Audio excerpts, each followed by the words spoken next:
Have you ever felt like no matter how much you water your garden, it still dries out too quickly or it takes up too much of your day? Well, we felt exactly the same. And for us, when we bought this property about 4 years ago, water wasn't so simple. So we went looking for a better way. And that's when we discovered something ancient, surprisingly simple, and honestly, shockingly expensive when we first saw the price tag.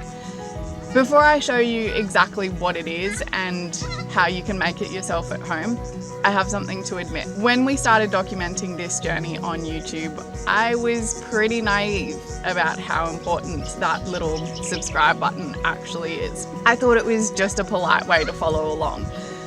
Now I know it's one of the biggest ways you can support a channel you enjoy. It doesn't cost you a cent, but it makes a huge difference. Every new subscriber puts an extra spring in our step for the day. So if you're up for it, please subscribe and like. We'd love to have you along for the ride. Now, right back to it. When we first started our gardens here at Wayback Estate, we were still working on what living differently was actually going to look like for us. Parts of it were obvious. We had our end goal in mind, but in the meantime, we weren't set up with a full off-grid water system. We talked about that in our last video, and it's still a work in progress as we move out here permanently, and I'm thankful that the move is nearly over. There were weeks at a time where we simply couldn't make it out here. Between work, family, and the drive, the reality was plants had to fend for themselves for at least a week or two at a time. And in the Queensland sun, that's pretty much a death sentence for young plants. So we started searching for a solution that was low maintenance, something that could work even if we weren't here every day, efficient, we didn't want to waste a single drop, and simple and affordable, because homesteading isn't about throwing money at every problem, and we're running quite a tight budget. So, what is this ancient, mysterious thing? Spelled O-L-L-A, the Spanish word is pronounced olla or olla. Commonly though, in English, it's an olla, and it means pot. An olla is basically an unglazed clay pot that you bury in your garden with just the neck or the lid showing above the soil.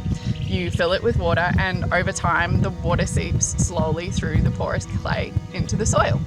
What's incredible is this method isn't new at all. It's been used for over 4,000 years in different parts of the world. North Africa, China, and Latin America, just to name a few. Farmers and gardeners across history have relied on ollas to grow crops in hot, dry places where every drop of water counts. Some researchers even call it one of the most efficient irrigation systems ever invented. And after trying it, we can see why. More fun facts to come. To make your own olla at home, here's what you'll need. Unglazed terracotta pots, food grade silicone or some sort of clay safe adhesive, a coin or a tile is useful, and a lid or a cover. We've also got an extra tip in our version 2 because we have been using these for quite some time. When we first found ollas, we were hooked on the concept straight away until we saw the price tag. In Australia, they can run anywhere from 50 to 80 bucks per vessel with very limited volumes. We have about 20 in the ground at the moment, so I'll leave you to do the math on that one. Homesteading hat on, and we knew we could make these ourselves and that they would be better suited to our needs too. Back to those fun facts. Ollas work because of something called soil moisture tension. When the soil around the clay pot is dry, water can seep out through the clay. When the soil is moist, the water flow slows right down. That means plants take exactly what they need when they need it. The benefits of that? You can save 60 to 70% of your water that you'd normally use with overhead watering or watering cans. There's no surface runoff or evaporation. The water goes straight to those roots. The plants stay healthier because of consistent water supply. They're not stressed by drying out and then being flooded again. I don't want to oversell these little gems. They're not practical for every situation. Ollas are brilliant in raised beds, container gardens, and in the ground like we use. but they're less ideal in heavy clay soils where the water won't spread as far. Really dense plantings like carrot or radish, it's just not practical. You'd need too many ollas to keep up. In your gardens, they'd be more suited to crops like tomatoes, cucumber, capsicum, melons and squash. And use them with caution on established woody perennials. Roots can actually crack the pot over time. Before we jump into spacing and all the other necessary details, let's make some ollas together. First, we're going to seal off the bottom of the terracotta pot.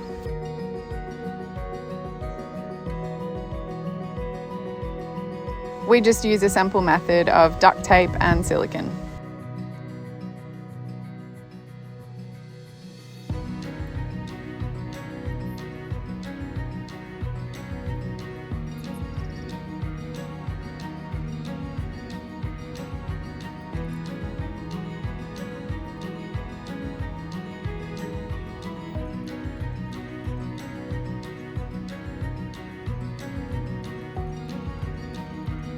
Here's one we had handy from earlier. Once it's set, you just remove the duct tape. Now we're going to go ahead and create the seal between the two terracotta pots to make our capsule.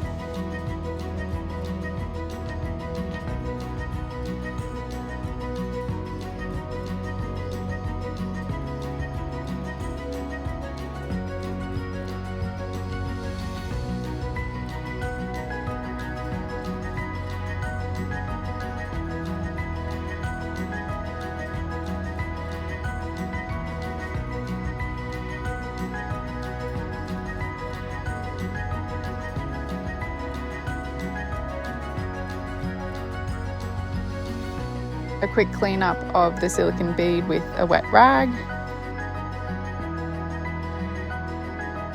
Now for our pro tip. In the first version of the ollas that we made, we used liquid nails and hessian strapping. They worked perfectly together until the liquid nails started to age and the hessian degraded quite quickly also. The rubber strip supports the longevity of our ollas and also saves us time in digging them out and repairing them. Once you've done that and you've put it together, leave it for a couple of days to cure, following any instructions of the products that you've had on hand. When you're ready, bury the pot so the neck sits about 2 to 3 centimeters above soil level.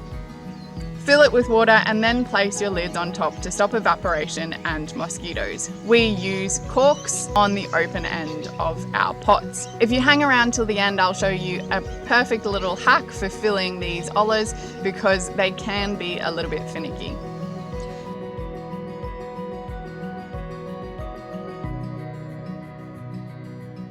Now that finishes the 2-pot version.